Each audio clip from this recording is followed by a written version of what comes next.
नमस्कार, आप देख रहे हैं व्हाइट पेपर और मैं हूं आपके साथ आशा सरमान। चलिए कार्यक्रम की शुरुआत करेंगे। बताते चले कि विधानसभा चुनावों को लेकर काउंटडाउन अब शुरू हो चुका है, जहां पर जम्मू कश्मीर विधानसभा की 24 सीटों पर कल वोटिंग होगी। फर्स्ट फेज में 229 यहां पर कैंडिडेट बताए गए थे, लेकिन फिलहाल आप देखिए 219 कैंडिडेट्स मैदान में हैं। 110 करोड़पति हैं, लेकिन 36 पर क्रिमिनल केस भी हैं। बड़ी अपडेट, महबूबा मुफ्ती की बेटी इल्तिजा भी पहली बार चुनावी मैदान में है और कल 7 जिलों की 24 विधानसभा सीटों पर यहां वोटिंग होनी है। और 219 कैंडिडेट्स में 9 महिलाएं और 92 उम्मीदवार बताए गए हैं। लेकिन इस बीच में आप देखिए 23.27 लाख वोटर अब यहां पर इन 219 प्रत्याशियों के भाग्य का फैसला करेंगे। बड़ी अपडेट आपके सामने, जहां पर अब आप देखिए काउंटडाउन शुरू हो चुका है। अनंतनाग की सबसे ज्यादा सीटें हैं, जिसमें 7 सीटों पर कल मतदान होना है। और सबसे पहले फर्स्ट फेज की 24 में से 8 सीटें जम्मू डिवीजन, 16 सीटें कश्मीर घाटी में हैं और सबसे ज्यादा अनंतनाग के अंदर सीटें हैं, जो कि 7 सीटें, और सबसे कम 2-2 सीटें यहां पर शोपियां और रामबन जिले के अंदर है। और बताते चले लगातार आप देखिए यहां पर पीडीपी के सबसे ज्यादा 18 कैंडिडेट्स जो है वो करोड़पति बताए गए हैं। 36 कैंडिडेट्स पर क्रिमिनल केस दर्ज हैं और 5 रेड अलर्ट यहां पर सीटें हैं। उसी के साथ 2014 से कितना अलग 2024 का ये विधानसभा चुनाव होगा, ये बड़ी बात रहेगी। क्योंकि इस बार हॉट सीट की अगर हम बात करें तो देखिए बिजबिहाड़ा हॉट सीट में आती है, कुलगाम आती है, उसके साथ साथ अनंतनाग सीट यहां पर हॉट सीट में आती है। और साथ ही लगातार आप देखिए जिस तरह से बड़े चेहरे भी इस बार मैदान में है, जिसमें पुलवामा हॉट सीट है।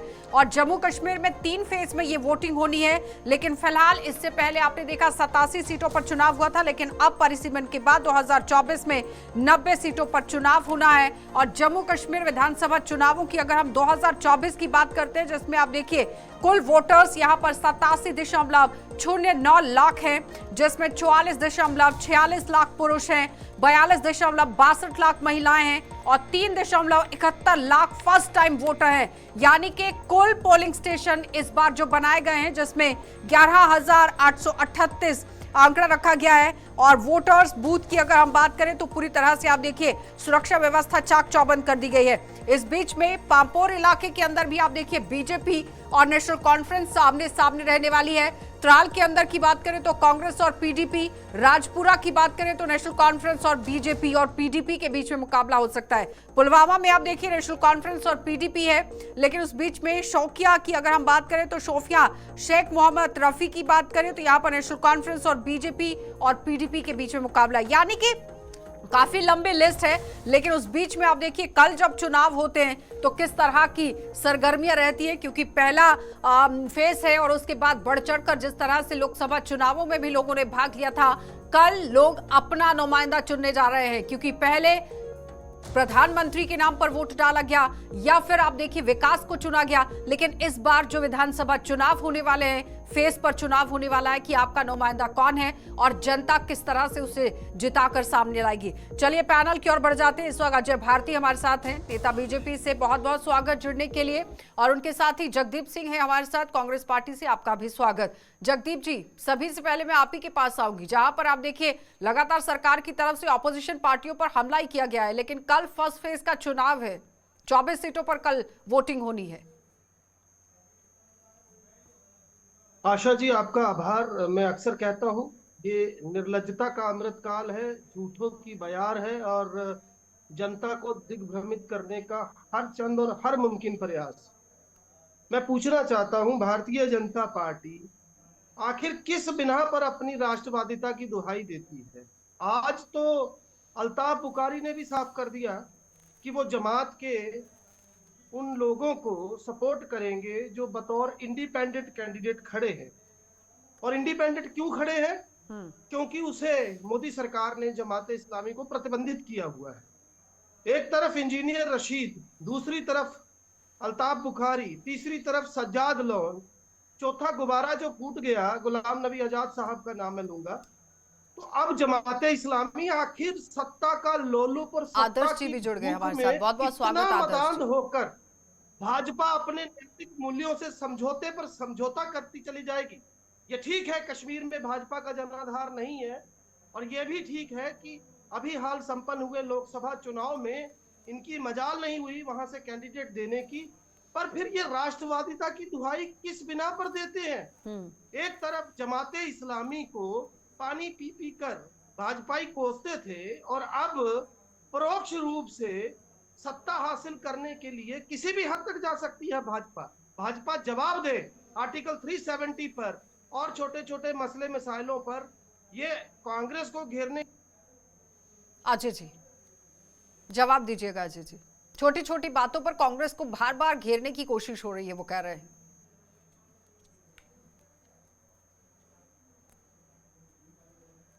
आवाज आ रही है अजय जी? मेरे को आ रही है, मेरी आपके पास आ रही है जी क्या? जी बोलिए प्लीज। तो हम इसलिए अपने राष्ट्रवाद की दुहाई दे रहे हैं क्योंकि हम किसी फजल अंसारी के साथ यूएस में जाकर नहीं मिलते हैं, जो आईएसआई का एजेंट होकर भारत विरोधी गतिविधि करता है। हम रोहित शर्मा को सिर्फ इसलिए नहीं दुर्व्यवहार उसके साथ करते क्योंकि वो भारतीय पत्रकार है और वो नेता प्रतिपक्ष से यह पूछना चाहते हैं कि बांग्लादेश में माइनॉरिटीज के साथ जो अन्याय हुआ है आप क्यों चुप रहते हैं। हम इसलिए अपनी राष्ट्रवादिता को प्रमाणित करने की कोई आवश्यकता नहीं है। हम डॉक्टर करण सिंह की द्वारा ये लिखी पुस्तक में जो उन्होंने कांग्रेस का किस तरह से नेशनल कॉन्फ्रेंस की पिछड़ों पार्टी बनने का इतिहास वो बताते हैं। मैं आपको ध्यान दिलाना चाहता हूं, और मेरे बहुत ही काबिल मित्र हैं कांग्रेस से आज प्रवक्ता आए हुए हैं, उनको 26 जुलाई 1984 की याद दिलाना चाहता हूं, जब इन्होंने नेशनल कॉन्फ्रेंस की चुनी हुई सरकार को गिराकर और उन पर जो जो आरोप लगाए हैं, व्हाइट पेपर 112 पेजों का छापा, लेकिन उसको पब्लिक के सामने नहीं रखा, और उस पर जो जो आरोप लगाए उनको देशद्रोही बताया, उनको ये बताया कि इन्होंने यहाँ पर क्या क्या अन्याय किया, और आज उन्हीं के पिछड़ों बनकर उनकी गोद में बैठकर, इसलिए कि उनको सत्ता चाहिए, इसलिए इनको लोगों को दोबारा लूटना चाहते हैं। ये 370 पर नहीं बोलते, लेकिन नेशनल कॉन्फ्रेंस के उस मैनिफेस्टो पर भी कुछ नहीं बोलते हैं जो 1953 से पहले की हालात बहाल करने की बात करता है। वो नेशनल कॉन्फ्रेंस पर कुछ नहीं बोलेंगे जो कहते हैं कि 1975 का रिकॉर्ड हमें मंजूर नहीं है। वो नेशनल कॉन्फ्रेंस के उस मैनिफेस्टो पर कुछ नहीं बोलेंगे जो कहते हैं कि शंकराचार्य हिल को। अजय भारती जी, भारतीय जनता पार्टी भी तो इंजीनियर राशिद पर कुछ नहीं बोल रही है, और उसी तरह से कांग्रेस पार्टी भी, आप देखिए ना, मैनिफेस्टो पर कुछ नहीं बोल रही है, क्योंकि अगर मैनिफेस्टो पर बोलती है तो फिर उसका खामियाजा देश में भुगतना पड़ेगा। कोई कंफ्यूजन नहीं है, किसने नहीं बोला इंजीनियर रशीद पर। हम इंजीनियर रशीद को देश विरोधी मानते हैं, वो आतंकवाद का समर्थक है और उनकी जगह जेल में है। यहाँ पर संबोधन होता है, उस बीच में नेशनल कॉन्फ्रेंस, पीडीपी सबको घेरने की कोशिश होती है, लेकिन इंजीनियर राशिद का कहीं नाम ही नहीं आता। किसने नहीं किया? मैं कह रहा हूं ना, मैं भारतीय जनता पार्टी का आधिकारिक प्रवक्ता हूं, मैं कह रहा हूं कि हम उसको राष्ट्र विरोधी मानते हैं, और उस पर अगर केस किया, वो इनकी सरकार में मोहम्मद इमरान काजी भी हमारे साथ जुड़े हैं, बहुत बहुत स्वागत काजी जी, जेल में रहा, ठीक बिहार है, में रहा 5 साल। ठीक है आदर्श जी, जिस तरह से अब अपनी अपनी उपलब्धियां गिनाने की बातें हो रही हैं, आप सुन रहे हैं दोनों पार्टियों को, कांग्रेस को भी आपने सुना और बीजेपी को भी। कल पहले फेज का चुनाव है, जनता अपने जहन में किस तरह की बातें रखे और फिर उसके बाद वोट करे, क्योंकि जनता जनार्दन है, जनता कल वोट डालने जाएगी और इन सबके भाग्य का फैसला होगा। आदर्श जी, इमरान। देखिए आशा जी, कल 24 कॉन्स्टिट्यूंसीज में पहले फेज में इलेक्शंस होने वाले हैं।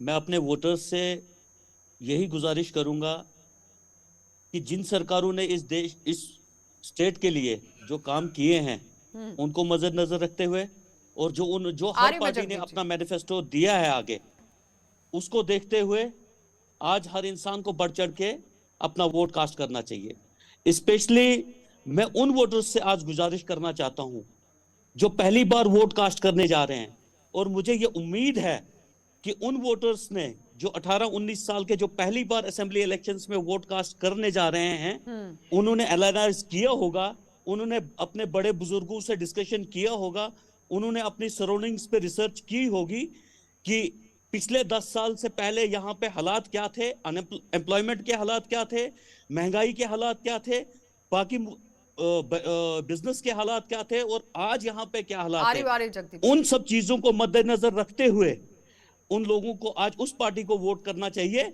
जो आज जिन्होंने उनके लिए काम किया है, और जैसा कि नेशनल कॉन्फ्रेंस ने आज भी उनके लिए एक अच्छा मंशूर लेकर आई है, उसके लिए उनको वोट करें। ठीक है, बाकी रही हो बात गई आज अपील, भाजपा बहुत के हो जैसे गई। अब हमारे मुद्दे पर आते हैं ना इमरान जी, आदर्श जी, जिस तरह से वो कह रहे हैं कि युवाओं का जो वोट है वो काफी तरीके से गेम चेंजर बनने वाला है, लेकिन अपने बड़े बुजुर्गों से किस तरह से बात होगी, ये बड़ी बात है, ये काजी जी कह रहे हैं। दूसरी तरफ यहाँ पर मैनिफेस्टो को लेकर बात हो रही है, कांग्रेस पार्टी बीजेपी को घेर रही है, बीजेपी कांग्रेस को घेर रही है, नेशनल कॉन्फ्रेंस दोबारा से दूसरी पार्टियों को घेर रही है।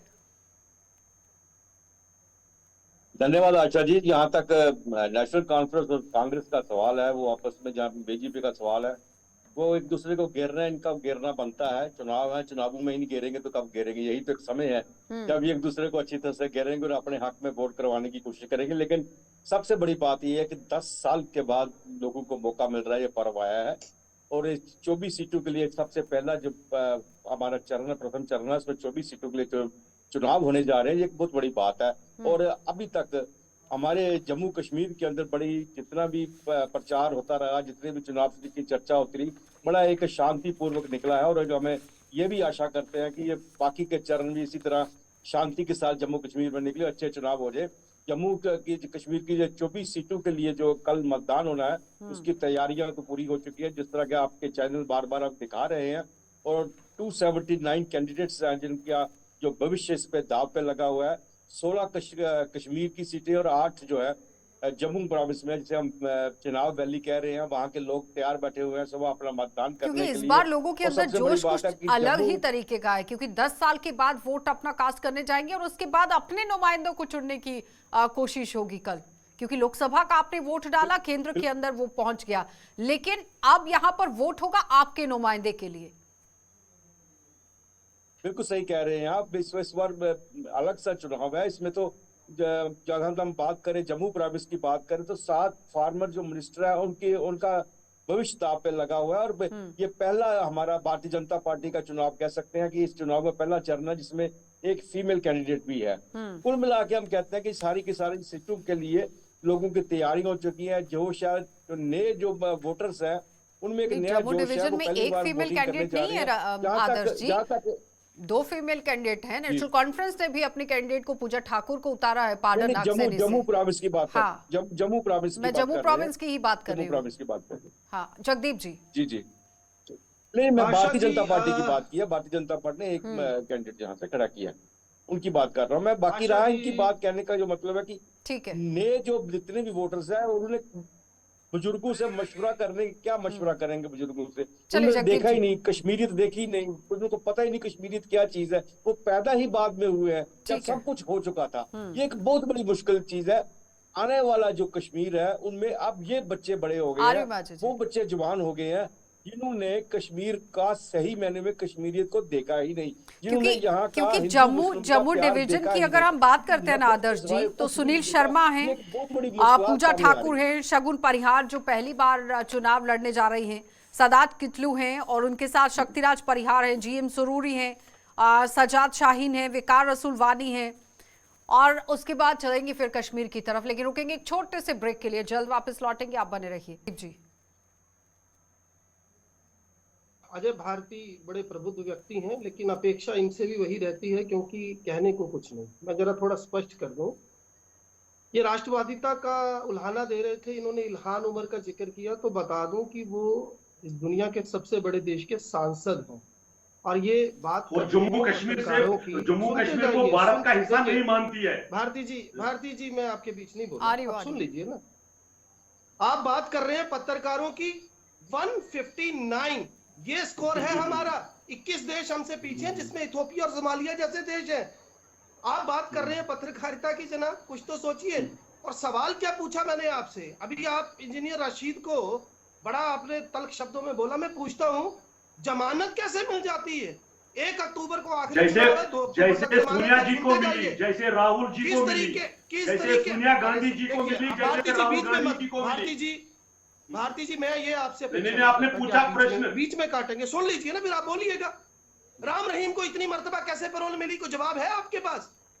अब मैं सही बता दूं आपको, बड़े दुख के साथ कहना पड़ता है, इस देश के सर्वोच्च संवैधानिक पद पर बैठे माननीय प्रधानमंत्री डोडा में जाकर कहते आर्य। हैं हमने आतंकवाद पर काबू पा लिया, और 18 चलिए घंटे अजय पहले जी। वहां 2 जवान शहीद होते अजय हैं। जी जवाब मैं दीजिए। आशा जी 2 देखिए, मिनट लूंगा। नहीं हो गया, देखिए, अभिजीत जी समय का भी अभाव है। अभी कांग्रेस के प्रवक्ता जगदीप कहते हैं जी। कि इल्हान उमर आशा एक जी, सांसद है, आशा जी। वो नहीं मानते नहीं, हैं भारती कि जी, वो जम्मू मुद्दे पर कश्मीर आइए। को भारत का जमाते हिस्सा इस्लामी को आपका नहीं सपोर्ट है मानती कि है। नहीं है? इसका जवाब वो दीजिए। ये क्यों अजय जी नहीं वो है? पूछ रहे हैं कि आपको जमाते सही इस्लामी कह को समर्थन है कि कहाँ है नहीं। आपकी राष्ट्रवादिता? ये कहाँ भारतीय गुम हो गई? जो और भारत किस के आर्टिकल विरोधी 370 है, की बात करते उनके हो? साथ मिलने नेशनल वाले कॉन्फ्रेंस लोग हैं, एक उनके रीजनल उनसे पार्टी है। समर्थन क्या वो ला लेने सकती वाले है? लोग हैं। दोबारा ये से रीएब्रोगेट कर जगदीप सकती जी है? नेशनल लोग कॉन्फ्रेंस हैं, पार्टी जो के मैंने प्रवक्ता कहा, हैं, वो करेंगे अंसारी काउंटर। के लोग लोगों के साथ स्टेटस छीनने के बाद आप देखिए, इमरान कैसे जी। को देखिए, देंगे? अगर छीना आप ही क्यों था और आपने? इमरान जी ने एक जगदीप बहुत जी, इस जबरदस्त तरह बात से नहीं। कही। नहीं, भारती उन्होंने जी, आप कहा बीच कि बोल रहे हैं। कैसे नौजवान आपने वोटरों इंटरप्ट को किया तो फिर अपने आप जवाब बुजुर्गों से जगदीप बात जी, करनी चाहिए। जवाब ले लीजिए। खासकर कश्मीर के नौजवानों को पूछना चाहिए बुजुर्गों से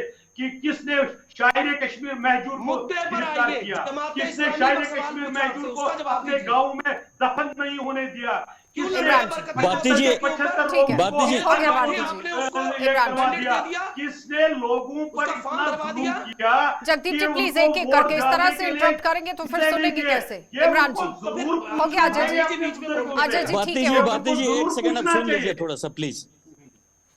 हाँ, भारती जी, महजूर साहब के बारे में देखिए- जरूर बोलिए कि उनको किसने अरेस्ट अरे किया जनाब, और देखा क्यों है किया। आपका भारती जी आप राष्ट्रवादिता। भारती देश जी में आप देख बोल रहे लीजिए। थे तो मैं बीच में नहीं बोल रहा था। प्लीज गुजारिश है थोड़ा सा सुन लीजिए ताकि लोगों को पता नहीं, चले, आपका अपना alliance अपना बोलता है व्यू ना, पॉइंट आपका रखने का मौका alliance मिले बोलता प्लीज। है। सुने कैसे? देखिए आपका आशा जी alliance सुनेंगे कैसे? आशा इमरान जी जी। बदकिस्मती की बात यह है कि कल वोटिंग है पहले फेज की। 10 साल के बाद चुनाव हो रहे हैं। 10 साल में भाजपा ने यहाँ पे डायरेक्टली इनडायरेक्टली हुकूमत की है। आज इनको अपनी डेवलपमेंट गिनानी चाहिए थी, इनको अपने प्रोग्रेस कार्ड देना चाहिए था कि हमने इन 10 सालों में यहाँ पे क्या किया। लेकिन बदकिस्मती की बात यह है कि आज भी ये उसी हिंदुस्तान पाकिस्तान, मंदिर मस्जिद पे, आतंकवाद पे, इस पे उस पे बात कर रहे हैं। आज इनको ये बोलना चाहिए था जम्मू कश्मीर के लोगों को कि हमने आपको पिछले 10 साल में कितना रोजगार दिया, हमने यहाँ पे कितना बिजनेस कराया, हमने यहाँ पे कितनी बाहर से इन्वेस्टमेंट्स लाई, जो हालात पहले यहाँ पे नहीं थे अब हमने क्या किया, यहाँ आदर्श पे जी, महंगाई पहले अजय क्या जी तो थी और बहुत आज क्या मुस्कुरा थी। रहे हैं, लेकिन क्या ये चुनाव विकास की राह पर जिस तरह से काम चल रहा है, विकास के नहीं। मुद्दे को गिनकर यहाँ पर जीता जाएगा? आदर्श देखिए मैं आपको बताता हूँ हमारा- नहीं, एक आशा जी सेकंड, मेरी एक बात सेकंड। सुनिए। इमरान जी, एक हमने मिनट आ रही हूँ अगर मैं। अगर भारती आप जी मैं आपके पास एक भी आ रही मिनट, हूँ। एक मिनट। आदर्श जी इस पर एक मिनट, नहीं, एक मिनट मुझे जवाब लेने दीजिए। क्या विकास की अच्छा बातों जी, को, ये उपलब्धियों को गिनाकर इस पॉलिटिकल चुनाव पार्टीज में जो भाग है आप ये एक लेंगे? दूसरे पे उंगलियां ही उठाएंगी। एक उंगली एक पे उठाता है, दूसरी उंगली दूसरे पे उठाता है। लेकिन इन 10 सालों में इन सब के रोल क्या क्या रहे, मुझे तो इस बात का, जगदीप जी हमारे बड़े अच्छे मित्र है, लेकिन हम क्या करें, पहले ये एक पार्टी में थे, अब दूसरी पार्टी में आए, प्रवक्ता भी बड़े अच्छे हैं। लेकिन कांग्रेस की सबसे बड़ी तो यहाँ पे दिक्कत आ रही है कि नेशनल कॉन्फ्रेंस के साथ नंबर 2 पे आ गई है। नेशनल कॉन्फ्रेंस भी जहाँ पे अपने आप को कल का मुकद्दर का सिकंदर समझ रही है। वो समझ रही है कि हमने यहाँ पे हुकूमत बना रखी है। वो किसी ना किसी तरीके से एक दूसरे पार्टी को नीचा दिखाने की कोशिश कर रहे हैं। लेकिन सबसे बड़ी बात है, आज जो डिबेट हमें करनी चाहिए, कल की पोलिंग के ऊपर बात करनी चाहिए, उनके इंतजाम के बारे में बात करनी, लोगों को बताना चाहिए कि बढ़ चढ़कर इसमें हिस्सा ले। ये सब चीजें तो पोलिंग तक तो आप बताते ही रहे हैं, घर घर जाके सब कुछ बताते रहे हैं। भारतीय जनता पार्टी ने 10 साल में क्या किया क्या नहीं किया, वो लोगों को आपने बताया। नेशनल कॉन्फ्रेंस का क्या रोल रहा है 10 सालों में, वो सब कुछ तो आपने बताया। लेकिन यहाँ आके भी आप एक दूसरे की बात नहीं सुनते हैं, ये थोड़ा सा दुख लगता है। चलिए दीजिए जवाब एक एक करके। इस वक्त दीजिए अजय जी जवाब। वो कह रहे हैं कि उपलब्धियां तो गिनवाने का समय हो गया। नहीं, देखिए जब हम हमारा संकल्प पत्र लोगों के सामने लाते हैं तो उसमें हमने पिछले खासकर 5 वर्षों में और 2014 के बाद भारतीय जनता पार्टी की केंद्र सरकार ने क्या क्या किया वो सारे पॉइंट्स गिनाए। हमने ये बताया कि हमने जम्मू कश्मीर को एजुकेशनल हब बनाने की कोशिश की। IIT, IIM और एम्स बनाने वाला केवल एक शहर अगर देश में है तो वो जम्मू है, ये हमने बताया। हमने यहाँ पर सड़कों का जाल बिछाया, इंफ्रास्ट्रक्चर को इतना इंप्रूव किया, ये हमने बताया। लेकिन हमारे सामने उन्होंने क्या कहा, उन्होंने कहा कि हम 1953 से पहले की सिचुएशन लाएंगे और कांग्रेस उस पर चुप बैठ। चलिए इमरान जी वो ये जवाब कहते दीजिए। हैं कि वो दीजिए ये दीजिए कहते हैं जगदीप जी कि आप हम भी जवाब यहाँ पर दीजिए। चुनाव डायरेक्ट पहले तो दोनों पार्टियों का अलायंस तो है, लेकिन एक दूसरे को समर्थन नहीं दे रहे हैं मैनिफेस्टो को लेकर। ये बड़ा सवाल है कि कांग्रेस पार्टी नेशनल कॉन्फ्रेंस का समर्थन तो करती है, लेकिन मैनिफेस्टो को लेकर स्टैंड नहीं रखती है। जगदीप जी जवाब तब भी दीजिए। उनकी यही लाइन थी। हाँ। तो अपनी लाइन से हम आज भी नहीं भटके, उनकी लाइन तब भी वही थी, आज भी वही है। चलिए। तो उस वक्त नहीं आपको नजर आया कि उनकी लाइन किस तरफ चल रही थी। आज आप उसको क्रिटिसाइज कर रहे हैं, जिसको कैबिनेट में लेना था उस वक्त तो आपने नहीं बोले, कुछ नहीं कहा उनके बारे में। ये सब सियासी बातें हैं, सियासी बातों को चलिए, के दीजिए जवाब सामने बार जगदीप बार जी। वो यही कह ला रहे रहे हैं हैं, सब सियासी और लोग बातें इस वक्त हैं। समझ रहे अब ये हैं, मौका आपको देंगे भी तो समझ मैं रहे हैं, बात कांग्रेस को करूंगा। भी समझ रहे हैं, एनसी को ये भी समझ रहे चुप ही नहीं हैं। एक करते, माइंड डिबेट में बना आके। चुके हैं फर्स्ट फेज। जी ठीक है जगदीप जी। पहली तो बात, मैं बड़ी हैरत में हूँ, इतने वरिष्ठ पत्रकार हैं, अगर ये कुछ कहने भी लगी तो क्या कहना चाहते कि जगदीप सिंह आम आदमी पार्टी में थे, आज इसमें आ गए। ये तो पहली व्यक्तिगत टिप्पणी है। दूसरी बात जनाब, आम आदमी पार्टी वाले बिस्तर बंद करके चले गए थे दिल्ली, इसलिए मैंने कांग्रेस ज्वाइन की। तो प्लीज पर्सनल मत होइए, मुद्दे पर आइए। मुद्दों की बात करके आप पर्सनल हो रहे हैं। दूसरा देखिए, जो असल बात है, मैं फिर से कह दूं, देखिए सवाल क्या है। अभी ये भारती जी, मैं फिर से कहूं, बड़ा सम्मान है मेरी नजरों में इनका। ये अभी कह रहे थे जी एम्स लिया। अरे भाई साहब, इतना बड़ा झूठ आप सारे चैनल बोल रहे हैं। एम्स जम्मू के लोगों ने लड़कर लिया, महाराजा हरि सिंह जी की छुट्टी लड़कर ली। और आशा जी, एक बात आज आपके मंच से कहता हूं, इससे ज्यादा शर्मनाक, इससे ज्यादा विभत्स और इससे मैं समझता हूं नीचता से भरा और कोई कृत्य हो नहीं सकता। भाजपा ने परसों एक विज्ञापन दिया है। एक मिनट सुन तो लीजिए क्या बोल रहा हूं। आ रही हूं मैं। गलत, आप सुन तो लो जनाब। गलत है जो लैंग्वेज यूज हो रही है, भारती जी बहुत सुन गलत तो है। लो क्या बोला मैंने, बता रहा हूं। नहीं, लैंग्वेज जो बोल रहे नहीं देखिए, देखिए जब भी डिबेट हम लोग शुरू करते हैं, आप लोग आशा बच्चे जी तो क्या हैं है? नहीं कि आप लोगों को रोज एक पाठ पढ़ाया जाए, है ना जगदीप जी? तो आशा जी, ये बीच में अपने क्यों अपने कट शब्दों कर का रहे हैं? चयन मैं तो बता रहा तरीके हूं। से कर सकते हैं ना। शब्दों का चयन देखिए, ठीक से करिए बस। अरे Bharati ji, this is not the way. बोलने तो दीजिए, क्यों बता रहा हूं, मैं बताता हूं। विज्ञापन दिया राष्ट्रीय अखबारों में, अगर भाजपा को वोट नहीं दिया तो मंदिर और शिवालय बंद हो जाएंगे, पुराणों के स्वर बंद हो जाएंगे, महाराजा सिंह की हरि इमरान सिंह की जी, छुट्टी कैंसिल हो ठीक जाएगी। है, हो गया क्या जगदीप ये जी। शर्मनाक नहीं नहीं, है? क्या उसमें क्या बताइए गलत मुझे। है? उसमें मुझे क्या बताइए 2014 से गलत पहले क्या है? मंदिर बंद थे? किया ना, जब आप सरकार में आप थे पूछिए, आपने यहाँ वैसा बैठे किया। हैं गुप्ता जी बैठे हैं, या उनसे आप पूछिए, इसलिए मैं वरिष्ठ कह रहा हूं पत्रकार कि हैं। क्या ये सही है? आपने करके दिखाया यहाँ पर। आप जब 120 शंकराचार्य को 121 सुलेमान section कहेंगे और आप चुप बैठेंगे, People's उसका मतलब Representation क्या होता Act है? of India आप बोलता है हरि पर्वत कि के आप ऐतिहासिक religiously- मंदिर को, मैंने कोई जगदीप महाराज जी इसी कहेंगे, बात को उसका लेके मतलब क्या कहा, होता है? आपने कहा और व्यक्तिगत आप किया, ये कहते हैं, व्यक्तिगत नहीं आप किया। इल्हाम मैंने इसी बंद हो बात को जाएंगे, लेके वरिष्ठ कहा सांसद, कि जिस इल्हाम पार्टी के इमरान साथ जी, हम जुड़े हुए हैं, ठीक है, हो गया। नेशनल और कॉन्फ्रेंस हम की चुप बैठेंगे। सेकंड पार्टी क्या बन के बात है? जगदीप जी, आज आप एक सेकेंड, मैनिफेस्टो आदर्श जी, एक आज मिनट। चुनाव होने जा रहे हैं, आज भारती आपका जी, मैनिफेस्टो सामने एक आ रहा है, सेकेंड, और फिर भी एक सेकेंड आज वेट तक कीजिए। यहाँ पे उंगली उठती रही, जो बातें कह रहे जगदीप जी, हैं, एक सवाल है। नेशनल कॉन्फ्रेंस को सिर्फ निशाना जगदीप जी, बना रहे हैं। आप ही के ऊपर ये उंगली उठाई आदर्श जी, आवाज आ रही है? नेशनल कॉन्फ्रेंस, इनके साथ मुकाबला नहीं है आवाज आ रही नेशनल है कॉन्फ्रेंस आदर्श का। जी? जम्मू के अंदर कोई मुकाबला नहीं है इनका, इनके आप ही के साथ है, इसलिए आपके ऊपर बार बार यही उंगली उठाए आदर्श जी, आवाज आ रही है? एक सेकेंड जगदीप जी, सवाल यही उठ रहा जी। है और हर एक पार्टी यही सवाल उठा रही है कि नेशनल कॉन्फ्रेंस पार्टी जो मैनिफेस्टो लेकर आई है, उसके समर्थन में आप लोग खड़े हैं कि नहीं? आपका स्टैंड जानना चाहते थे, लेकिन अभी तक चुप्पी साधी गई है कांग्रेस पार्टी की तरफ से। अलायंस आप लोगों ने किया है, तो फिर मैनिफेस्टो पर खुलकर क्यों नहीं बात कर रहे हैं? क्योंकि आपको पता है कि पूरे देश के अंदर उसका खामियाजा भुगतना पड़ेगा, कुछ ऐसा। आशा जी सुन लीजिए, आपने सवाल पूछा है तो सुन लीजिए।